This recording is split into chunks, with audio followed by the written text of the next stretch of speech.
తన విషంతో రమించిన భయానకురాలు, బాలకృష్ణుని స్రవంతిలో శుద్ధి పొందిన తలాలు, ఆడిపిల్లలే ముద్దుగా ముద్దాడిన చిన్ని బాబు, చనిపోతూ సైతం ఆమెకు మోక్షమిచ్చిన పరమాత్మ స్వరూపుడు.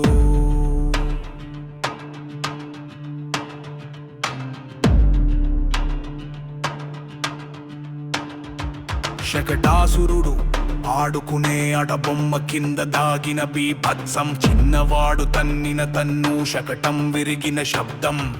శకటాన్ని తోసిన శక్తి ఎవరు?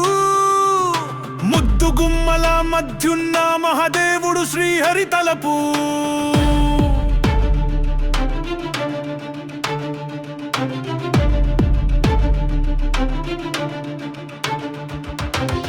తృణవర్తుడు గాలివానల లోకం తలకిందులుగా, తల్లి యశోద గుండె తడిలా మారగా, గాలి రూపంపైనే ఎగిరిన చిన్ని బాలుడు, కళ్ళు తెరిచి చూసే వాయువులో సత్యశక్తి ప్రభావం.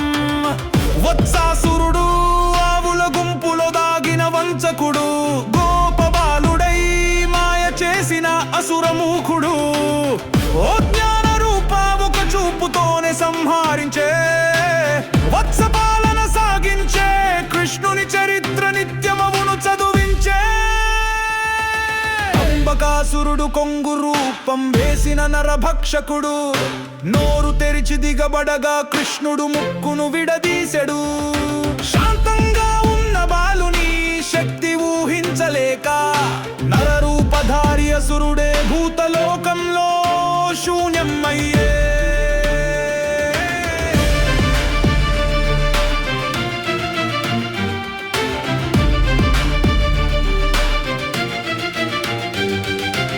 ఆగాసురుడు నాగా శిరస్సుతో, విశాలమైన కడుపు గోపబాలులు మంజేష్టం చేసిన నెమ్మది మునుపు కృష్ణుడు ప్రవేశించి ఛేదించిన ప్రాణాల్లం. నిత్యం భయపడేవారు అక్కడి నుంచే నమ్మిన శ్రీహరిని స్వామిగా. సబఢేనుకాసురుడు గేదెల గుంపులో జలజలలాడే హింసకుడు, బాలరాముడితో కలిసి కృష్ణుడు లెక్కబెట్టిన సంహారుడు, తలలు తిరుగుతున్న మదగుళ్ళు ఓ శాంతినాదం, తామర పూల మధ్యున్న ధర్మపాలకుడి ధైర్య కథన. అన్నకేశియసురుడు అశ్వరూపంలో నిశ్శబ్దంగా దాడి, తలపై కాలు వేసి గుండెను పిండిన విరాట స్వామి, గోకులాన్ని కాపాడే అతిలోక శక్తి. ఆ శక్తికి శివుడు సైతం జయ జయకారాలు పలికిన గాథ.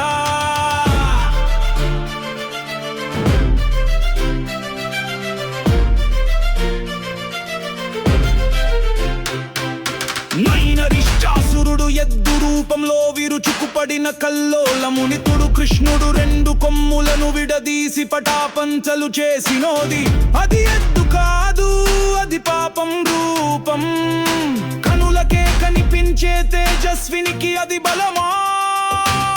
దశకంసుడు అత్యంత దుర్మార్గుడు, భయంకరమైన పాప రూపం, వధకు సిద్ధమవుతూ విభవంగా నడిచిన కృష్ణుడు. ఒకటి కాదు 11 అసురగాళ్ళ వధ చేసిన వాడు, తల్లి దేవకి గర్భపు బాధను విముక్తి చేసిన ఆది పురుషుడు.